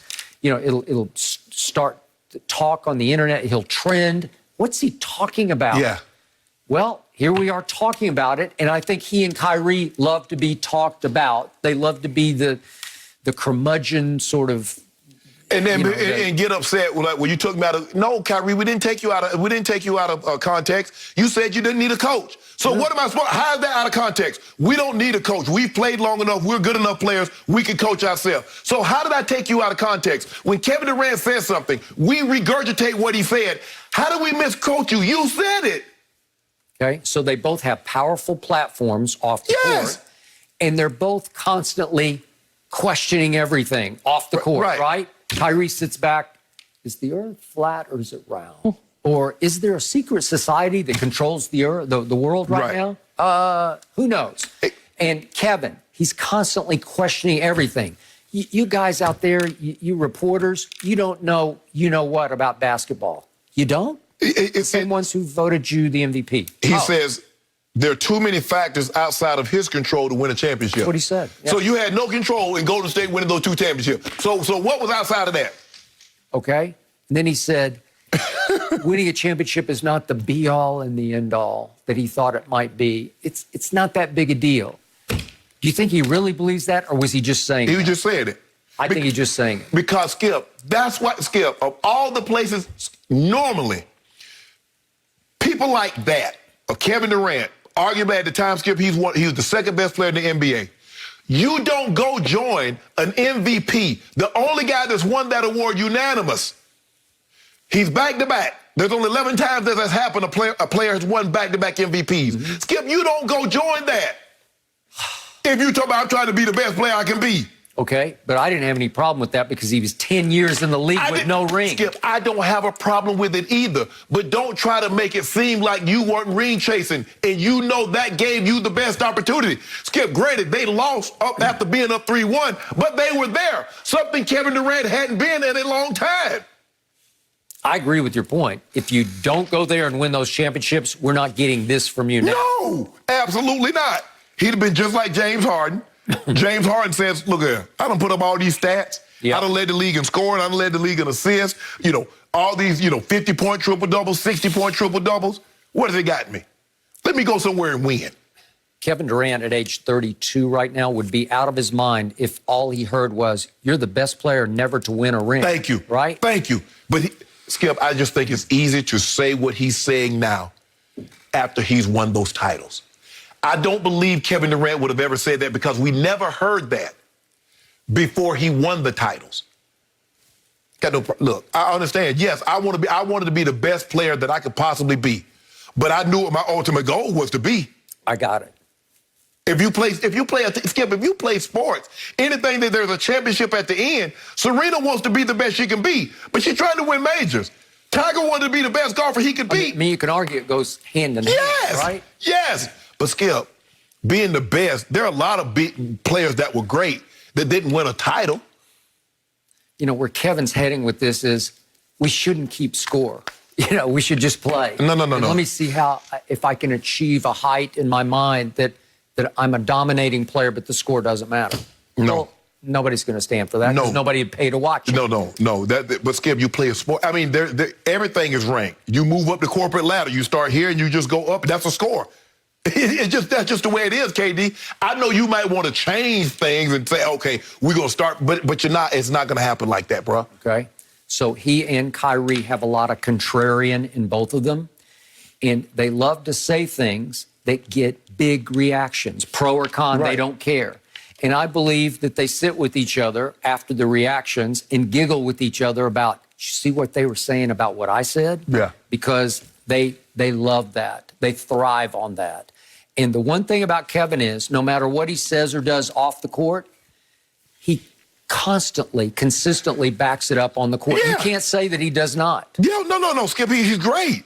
He's great. I mean, there's no way around that. No matter what he says or what you think about Kevin Durant, I mean, when it's all said and done, he's gonna be a top 10 player. He's gonna be that. But some of the things that he says, it leaves you like, where did that come from? Yep, I got it. But right now, to my eye, he's at the peak of his powers on the basketball court. And he still ain't better than GOAT. And he's way better than GOAT. All I know, hey, you told me when LeBron was by himself and they had James Harden and Kyrie, you said as the best player on the planet, he's got to beat the Nets. LeBron lost by, I think, 11 or 12. With Kyrie gone and no James Harden, KD got to deliver. He's on a minutes restriction. I don't care. He just came back. I don't care. From a torn hamstring. I don't care what you say. Nobody's out that long with anything but a torn hamstring. I saw score, who scored 37 points in like 17, 18 minutes. Klay Thompson. Did you see what Zach LaVine did the first half against Atlanta the other night? 39? So he could go and do that. So you betting against him in the East? I ain't betting against nothing. But I'll tell you what, if they can't deal with Shaq Drummond, how they going to deal with Joel Embiid? How they going to deal with Giannis Antetokounmpo?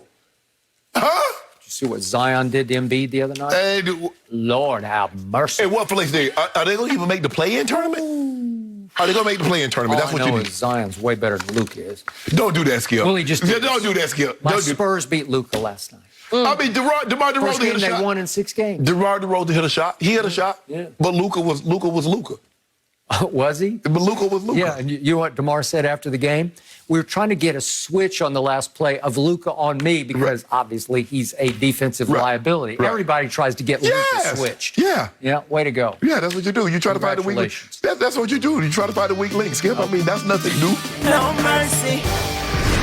With no LeBron or AD, the shorthanded Lakers blew out the Nets 126-101 on Saturday night. Just over 2 minutes into the third quarter, Dennis Schroder and Kyrie Irving got into a verbal argument that resulted in both players being ejected, a career first for both. Yesterday morning, Apparently, in reference to their exchange, Kyrie tweeted, quote, "The N-word is a derogatory racial slur. It will never be a term of endearment, reclaimed, flipped. Never forget it's foul and true history. Throw that N-word out the window, right alongside all those other racist words used to describe my people. We are not slaves or ends." A lot of words there. So Fox Sports NBA analyst Chris Broussard is joining us now. Chris, your reaction. Are you surprised by the stance Kyrie took? I'm not surprised. I'm actually very proud of Kyrie. And I texted some people in his inner circle that last night to relay that message to him. I'm glad he took this stance, and I would love it if African Americans en masse took heed to the words that Kyrie says. Because as Shannon knows, this is a very controversial and hotly debated topic in the black community, whether or not we should use the word to refer to each other. Obviously, some think we can, and it's fine, and others think we shouldn't. And Kyrie, if you follow Kyrie on social media, you can see that he is discovering his African and Native American roots. And a lot of many, if not all, but many, maybe I'd say most African Americans who really get deep into their African heritage by studying African history, not just African American history that starts in slavery, but what were we doing in Africa before we were enslaved in America? What religions, what words were we using? What were we like then? African Americans that go that deeply tend to be against us using the N-word. And I think that's where Kyrie is at. I'm in that camp. I don't think we should use it. Malcolm X was in that camp. He didn't think we should use it. Richard Pryor, when he went, who used to use it, obviously, early in his career, when he went over to Africa, he came back to America and said, I didn't see any N-words. I'm never going to use that word again. So that's where I think Kyrie is at. It's interesting. Back in 2014, I think it was, Nicki Minaj she had like a poster or something that correlated the N-word with Malcolm X. She had a photo of Malcolm X and the N-word on it. And black people in mass got upset. How dare you associate Malcolm X with that word? Which I agree with him. Malcolm was a great leader. But I think it was like, we respect Malcolm. You can't put that word on him. We should have that respect for all black people and say you can't put that word on any of us. Not just Malcolm and Martin Luther King, but all of us. So that's where I'm at with it. I understand there's a difference between blacks and whites using the word. I don't get upset or offended when I'm around African Americans and they use it. Shannon, I got family. I got great friends that use the N-word. You know, it is what it is. But I wish we would not use it, because I do think, in my opinion, like, a lot of African Americans believe that's a remnant of a slave mentality, that we insist on using that word. I believe it's a remnant of the slave mentality, just like we use good hair to describe white people's hair but not black people's hair, just like we have a color complex, light versus dark. I think the N-word falls right in line with all of that stuff. You're right. You're right, Chris. But I think the thing is that, and you know this, in all groups, there have been certain times that we use words to describe one another that if someone outside of that group were to use it, it would be highly offensive. It would be highly derogatory, or considered a slur. Like, we talk to one another in our community, we might use the N-word. The gay and lesbian community might use words that are offensive or derogatory within their subgroups. That's fine with them. But if someone else said that, women do use words that if someone outside, not being a woman, were to call them that. But for me, okay, Schroder might have said, and you know, they hear it all the time in the NBA, because the majority of the NBA players are black, and I'm sure when they're talking to one another, they say this. Okay, it looked to me, Chris, is that Schroder didn't say this until Kyrie got to put it in his face. And he said, damn, Ian. And he was like, Kyrie was trying to press him. He like, is it that serious? Why are you all up on me like that? And so Kyrie got upset, took offense, and said, don't call me that. Schroder's looking at him like, really? Like, my bad, okay. You know, for me, if I were to call someone in my subgroup that, and they say, hey, Sharpe, man, I appreciate it if you don't call me that. Okay, fine, no problem. But don't keep trying to press me. Oh, bro, you heard what I said. Bro, you said don't call you that. I'm cool with it. Let it go. For me, it looked like it was something bigger. It's hard for me to believe somebody call you that, you blow it up, and keep escalating it to the point that you get removed from the game. Because it marred what really was a good game, a huge win for the Lakers. So for me, I get it. If you're in a subculture and you don't want to be called a word that's deemed that someone else called you outside of that group, okay, fine. I have no problem with you verbalizing it. But to take it to the level in which he took it to, Chris, there has to be something. We've seen situations. Two brothers get into a fight and somebody stabs somebody over a piece of chicken, or somebody did because they didn't take the dog out. That wasn't the factor. There were precursors. That was the final straw. There was something else that went on, that was going on in Kyrie, that caused him to blow up like this and to escalate it. Could I address that quickly, Skip, yes, if I may? Yeah. I think, Shannon, and you, look, I'm sure you've known guys that got Afrocentric. Yes. Right? They start coming in the knowledge of Black history. And a lot of times they're like a bull in a china shop, you know, and you're offending people around you because you're so gung-ho about this newfound knowledge you had. I was even like that when I first became a Christian. I was like a bull in a china shop. You know, I was just... Man, stop all that cursing. And I think that, right, I think that's where Kyrie's at. I think he's coming into this knowledge, you know, for the first time. Why wasn't I taught this stuff in school? Why didn't I know this? Why don't Black people know this about ourselves? And he's probably overzealous. So I think that's why, what you said, that's probably why he reacted the way he did.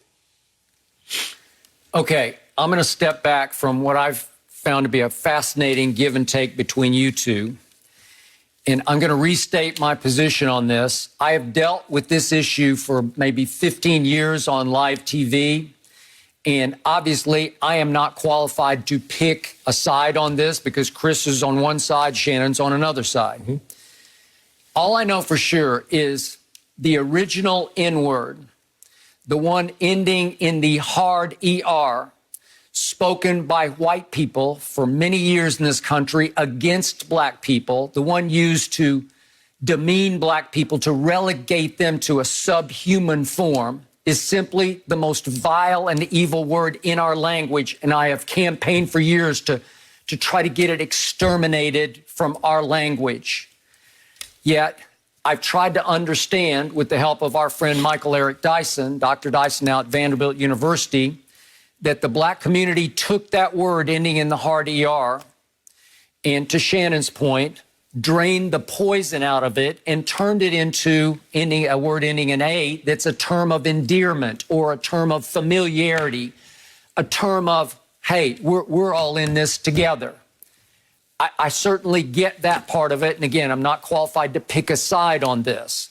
But there's been an old school that's now turning into a newer school of, as Dr. Dyson told me last night, that Kyrie's position is one that more than a few Black folk now hold. Mm-hmm. Well, to me, this was pretty significant that a contemporary Black player took a public stance against using the word as a term of endearment, a term of we're all in this together. Right.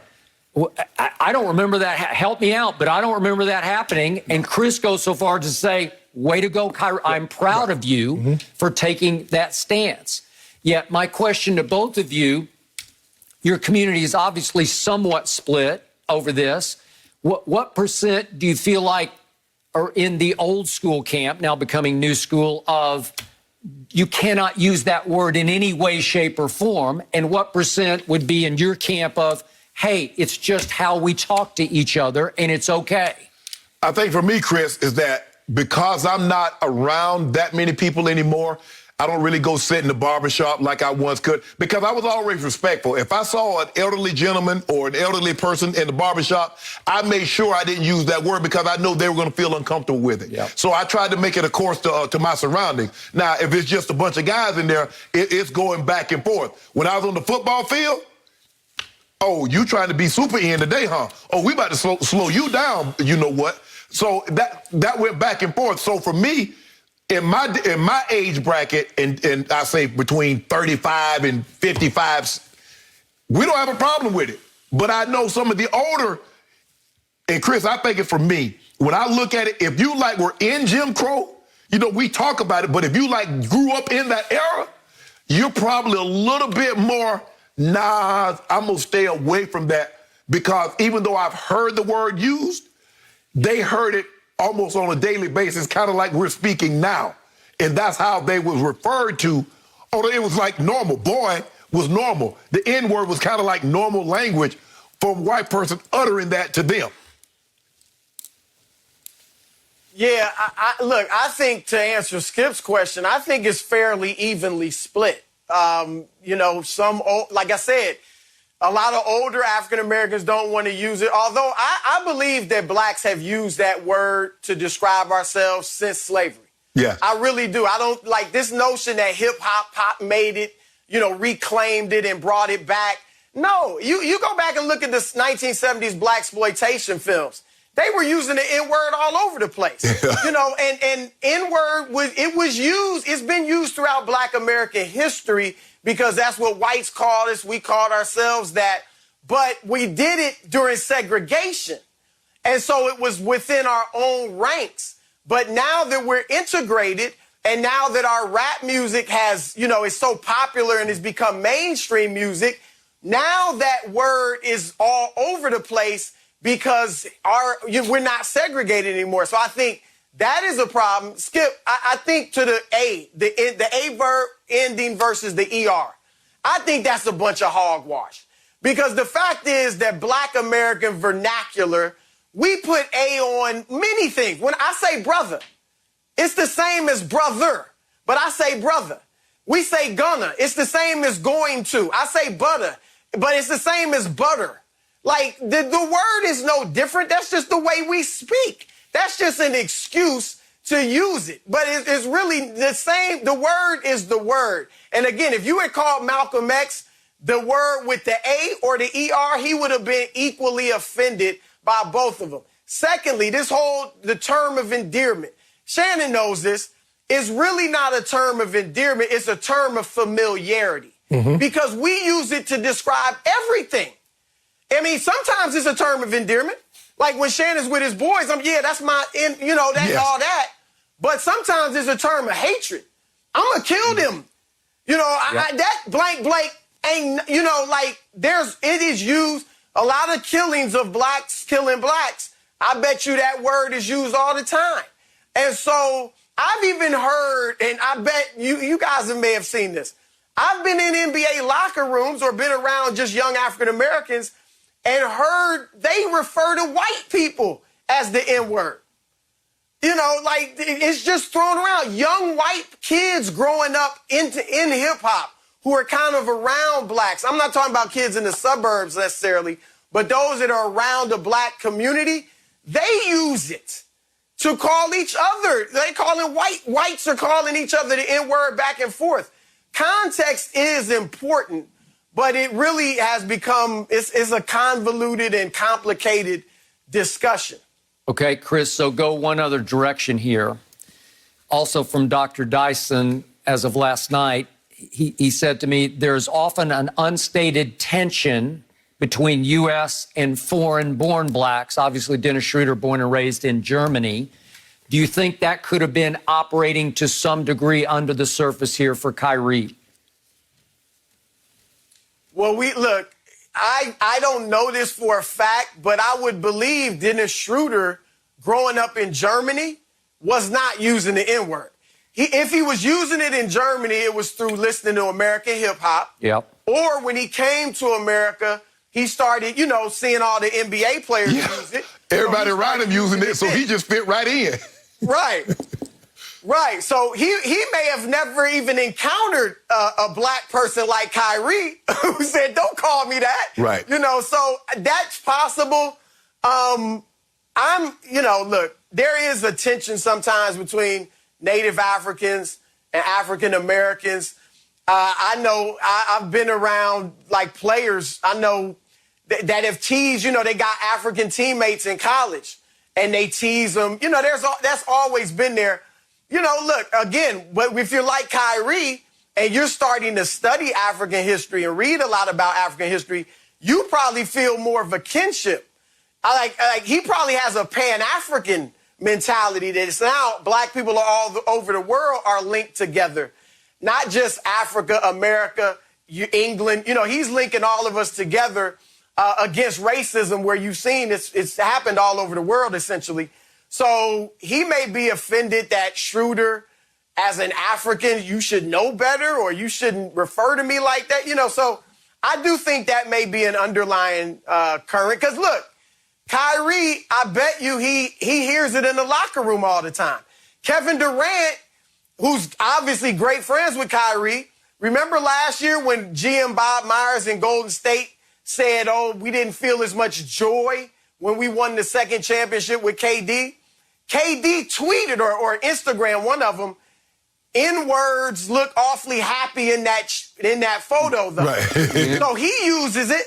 So I'm sure Kyrie hears it all the time. Yes. So, Skip, it's very possible that he may have expected more from Schroder being an African, or he just didn't like Schroder adopting that word as someone who probably didn't grow up using it. So here's the final point in question. Mm-hmm. How many times do you think Kyrie has been referred to with that term by other black players through his career, through his college career, through his AAU career? 1,000. Thousands of times, right? If you're an athlete, it's hard for me to believe if you're a black athlete and you've never been referred to as that. Now, maybe me a little more because I went to an HBCU, Chris. Maybe I had it a little bit more. But in the locker room, absolutely. But I think Kyrie is going through an awakening. Yeah. I think he's having, he's looking at things differently. So I believe Kyrie in his past may have used that word. I'm almost certain that he has used that word. But when you change, I mean, you might have do things, Grip, and when you baptize, you save. The things that you did before, you no longer do. So Kyrie going through this awakening, this rebirth, says, okay, what I used to say and the way I used to behave, that's no longer acceptable. And so I'm going to change my behavior, but I'm also going to try to get other people to change their behavior as well. No mercy. Sunday, the NASCAR Cup Series is back on Fox. Catch the sport's top drivers as they battle on the short track at Richmond in Toyota Owners 400. Catch all the thrilling action Sunday at 3 Eastern on Fox and the Fox Sports app.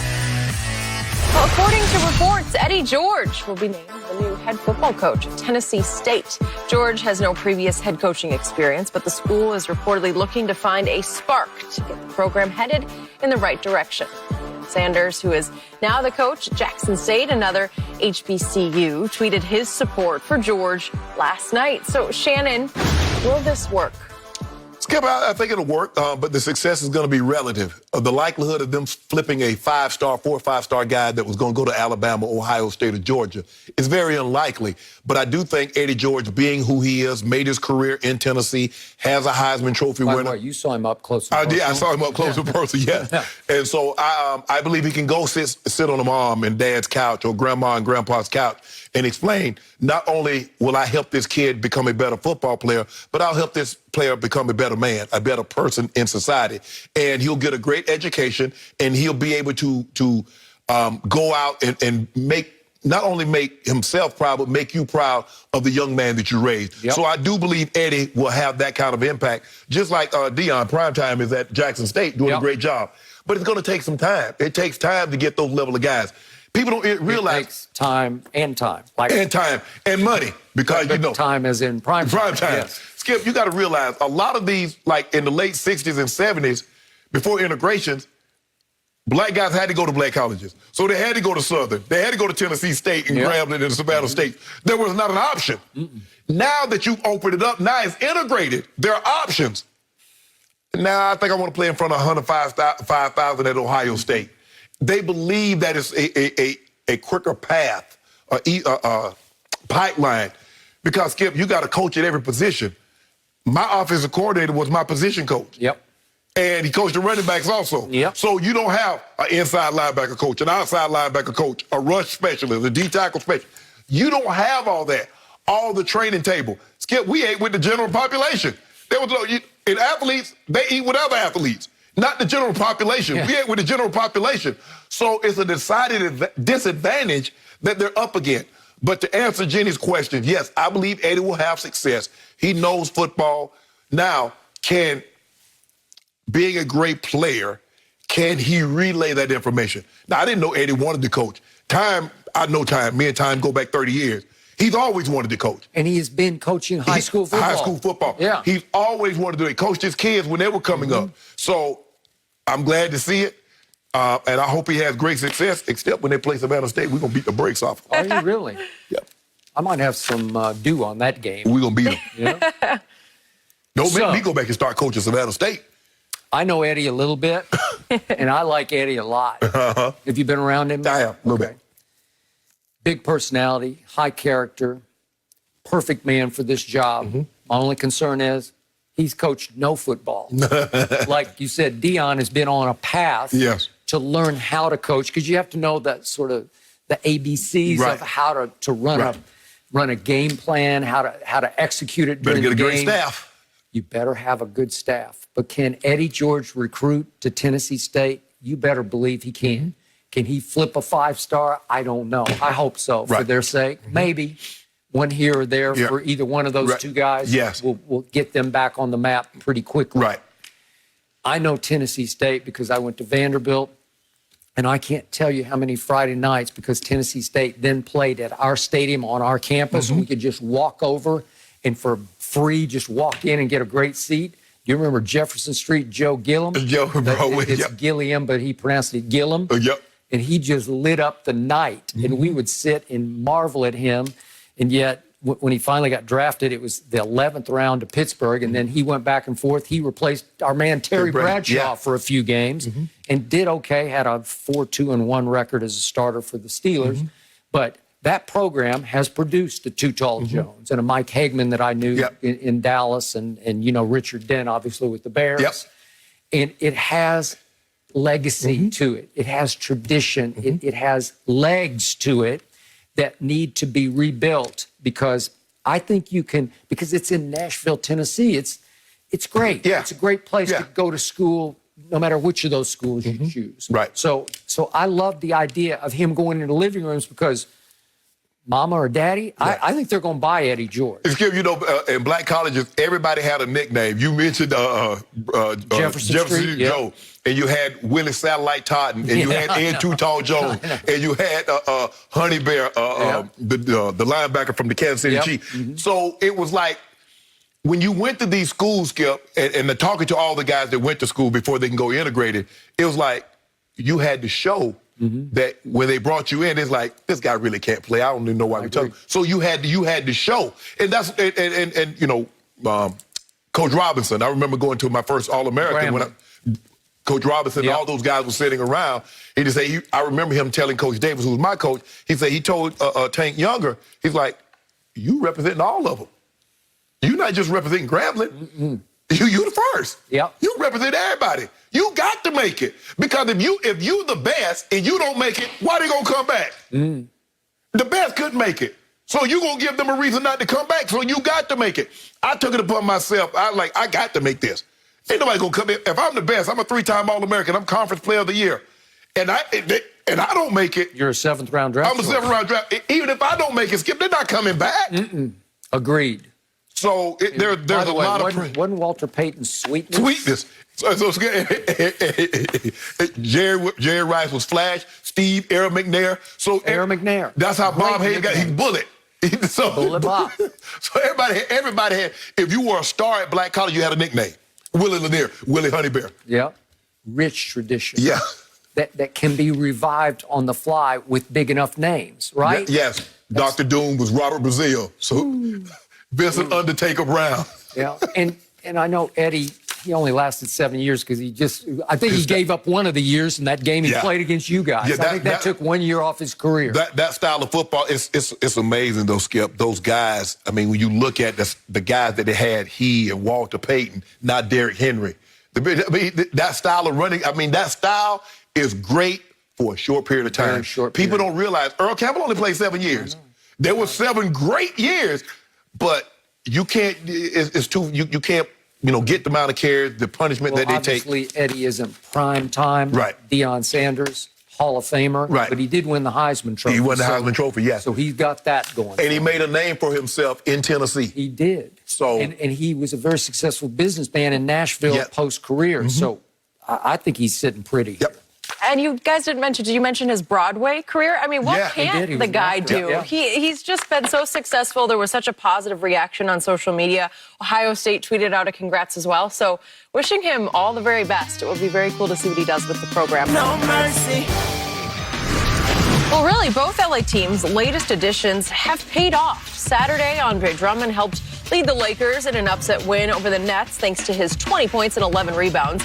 While yesterday, Rajon Rondo dropped 5 of his 10 points in the fourth quarter to help the Clippers close out the Pistons in a comeback win. So, Shannon, I want you to think long and hard about this one. Who is the better acquisition, Drummond or Rondo here? Skip, I think both guys were what the doctor ordered. I think what Rondo does is he allows Paul George and Kawhi not to worry about the ball handling situation, especially late in the ball game. So now they can do what they're really good at, and that's score the basketball. Rondo will always get them into the right set. He will always do the right thing. Andre Drummond is just what the doctor ordered, Skip, because he gives them something that the Lakers didn't have. That's size and strength on the block. A guy that can score down there, a guy that can rebound down there, and a guy that can defend down there. So for me, I'm going to say Andre Drummond, although I believe Rondo is a great acquisition. Andre Drummond is going to be the difference between the Lakers winning or losing the title. Because I believe, Skip, if you remember last year, what they could do is that JaVale and Dwight, they own for the most time, they own the rebounding advantage.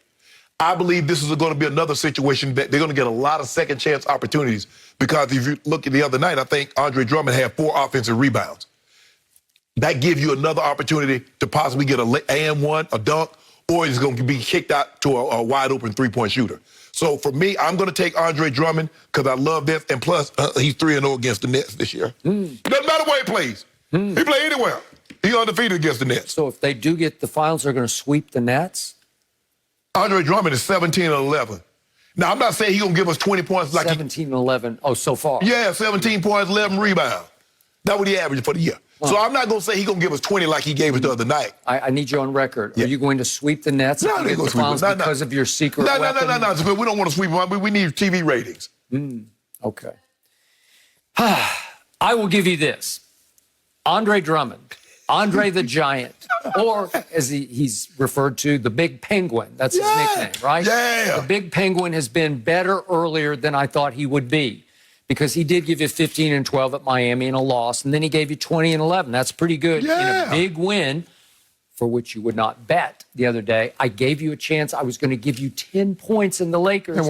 They won by 25 that seemed like 50. Blow the nose off him, didn't we? Okay, so, and it really mattered, didn't it? Yeah. Don't do that, Phil. Okay, so already I'm seeing Rondo's impact on the Clippers. So as much as I'll give you credit for Andre the Giant so far, Rondo is changing life in Clipperville down in the basement, because last night they were in danger without Kawhi Leonard for the whole game. He took the night off for whatever reason. I'm not sure. You know the reason. Yep, but the point is, they were in trouble because Detroit can shoot the lights out when Detroit gets going. They'd made 15 threes, and all of a sudden they're up 5 going to the fourth quarter.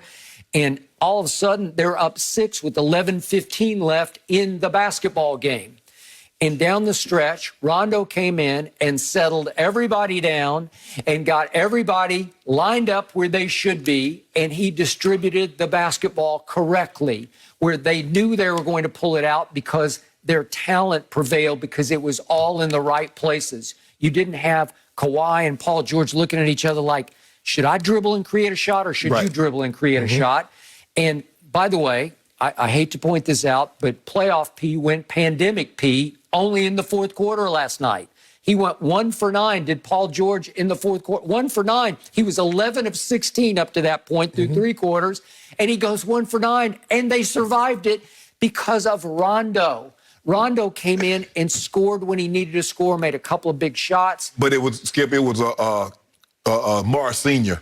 He couldn't miss last night. He was. He's been over the last week or two, Skip. He's been phenomenal. No, he's always been phenomenal. He's shooting the 3 ball, but his brother 6 of 8 left. Yeah, and his brother ain't ball behind. You saw what the old Keith doing. The better twin is. Don't do that, Skip. Don't do that. Know it, and I know. Y'all got is the evil there any twin. doubt about that? We got the good twin. We got the good twin. He's got a little good evil in him. I think it was a plan because both of them got kicked out on the same night on Thursday night. It's fine. I don't know why Marcus got kicked out, but that's fine. You do know why he got kicked out. You do. But what did Rondo do? If we could see this quickly, this is what Rondo does. It was time. They needed a dagger, and he said, "Okay, you'll give me this."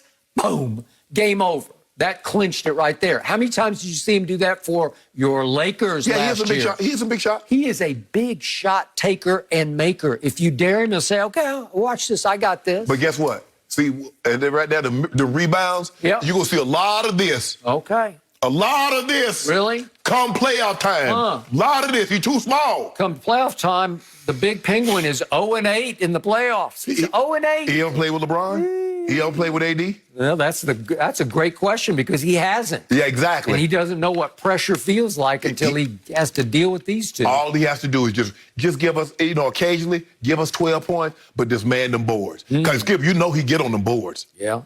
So far, he's been really good from the free throw line because he's made 5 of 6 and 4 of 6. So that's 9 of 12 free throws. But let's see how he does in playoff pressure because in the playoffs so far he's 36%. He won't be 36%. He's hack a Drummond. He won't be 36% in these playoffs. Okay, well, you sure about that? I'm positive. Because somebody's going to dare him to go to the free throw line and show us. That's okay. You can make those. I see a couple of games. He's gonna have 20 rebounds. Really? Well, if he has like a 4 of 20 from the free throw line, we'll see how quickly LeBron is jumping off that bandwagon. There you go. See, why you always, that's what you're hoping. You're hoping that he goes. I've seen it. I've seen this movie before. I know what you saw before, too. Yeah. No mercy. Money. Yeah. That price going up here, baby. Put that time in, get that money. Put that time in, get that money. Back in business. Get that money. Here we go.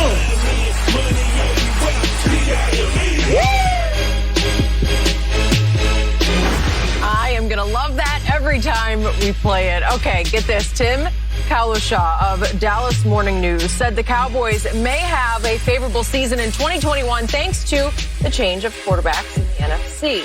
He made the case that out of the potential 8 NFC teams that could have different starting quarterbacks next season, only 2 of them, Sam Darnold in Carolina and Matthew Stafford in LA, are upgrades. This would leave the door open for the Cowboys to have, a pretty good season with a healthy Dak Prescott. So, Shannon, do you agree here? No. Dak Prescott is the first quarterback in NFL history that broke his leg and got better. Now, Dak Prescott couldn't get paid for 2.5 years. He breaks his leg, get $40 million, and everybody says, he's the savior. Now, this is what we know. Did Russell Wilson leave Seattle? Now, the draft is still not here. He still might get traded. Seattle is still better than the Cowboys. What about Aaron Rodgers? Did he leave Green Bay? The Packers are still better than the Cowboys. What about Tom Brady? Is he still in Tampa? Last I heard, he was really enjoying Tampa and might play another 2 to 3 years. So he's still there. He mentioned Matthew Stafford. Matthew Stafford, I believe, is an upgrade over Jared Goff with the Rams. So they were better than they were last year. So they're better. Now, when we get down to it, now, if you want to get specific and say the NFC East, I believe Ryan Fitzpatrick signing with Washington is a bigger upgrade than Dak Prescott re-signing with the Cowboys. I'm not saying that he's better. I'm just saying it's an upgrade over what they had last year. So when you really get down to it, Skip, I'm now you want to say the NFC East? Daniel Jones, I mean, you're saying, Dak's the best in the NFC East. But wow. You give me a choice between bologna, hot dogs, Vienna sausages, or Spam. Yeah, well, I'm going to take one, but... Which one are you going to take? Bologna, Spam, hot dogs, Vienna sausages. I'm taking Vienna sausages. Are you really? Yeah. I thought you'd take hot dogs. No, hell no. No. I don't know. Okay.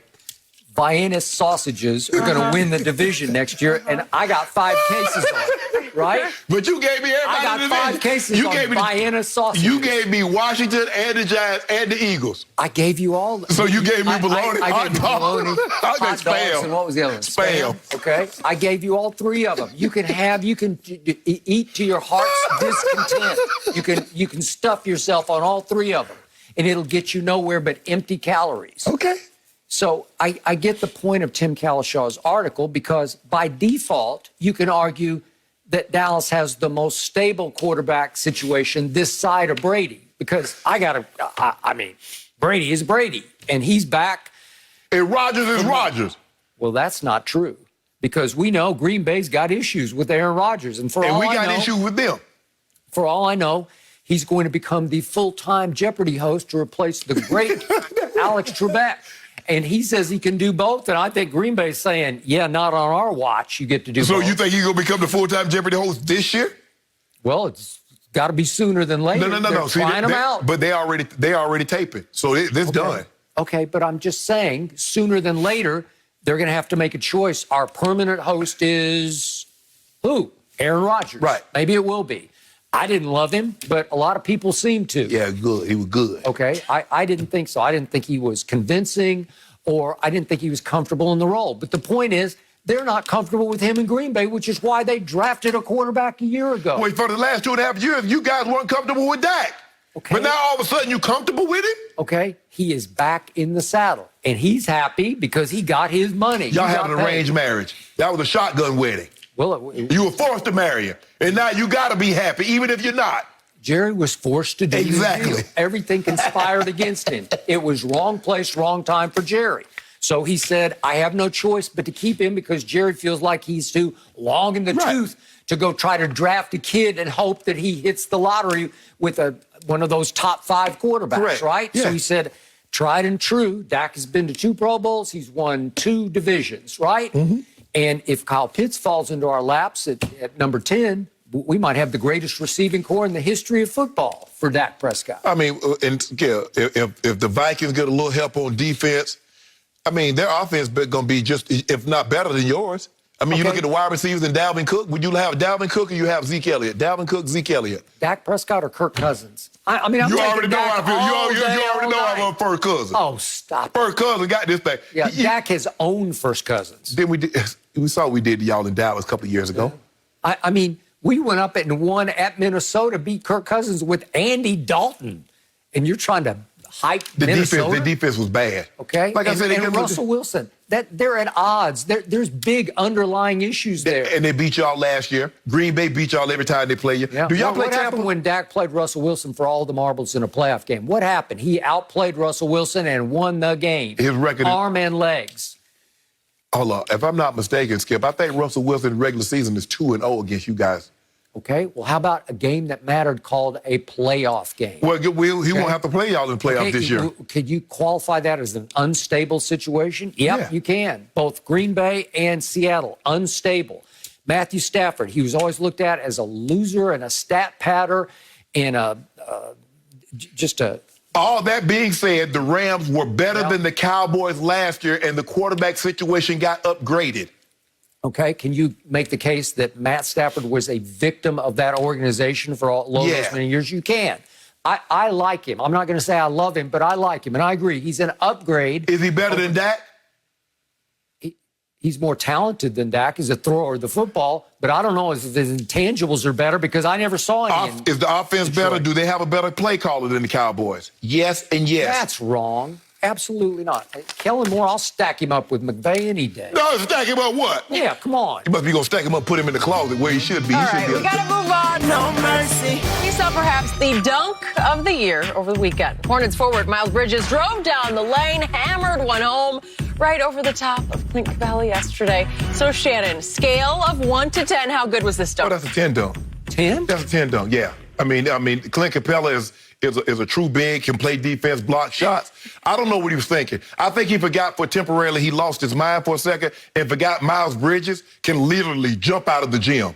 So if Miles Bridges or Anthony Edwards gets the ball and they're coming down the lane, unless it's a playoff game, a game 7, Oh, they got 2 points. They're not finna put me on no poster. Well, he just blocked Rozier, and then he fell back out of bounds, and he had to come back and challenge a dunk that I gave a 7 to because it's not a dunk, it's a throw. No, he threw it in. No, he grabbed the rim. No, he grabbed the rim, Skip. Skip. He grabbed the rim. Threw it. No, he grabbed the rim. Left his Skip, hand. look at it. He grabbed the rim. I know, but it leaves his hand. He threw it down. He literally threw it. On a 7-footer. Really? You know, I thought there was a better dunk in the Spurs game by Lonnie Walker. I don't know if you saw it. We could see it right now. No, it wasn't better than that. When I saw Lonnie Walker dunk watch on it. this. Whoa, is it better? Here we go. Lonnie, take the stage. Take center stage. Now that's a dunk. Stop it, Skip. Now that's Stop a dunk. Spurs. Broccoli wins again. I feel like we could continue debating this. Let it go. I mean, can they both be really impressive? No, not Lonnie Walker's stuff before. Today, guys. We're back at the same time tomorrow morning. The Herd is on next. Have a good one.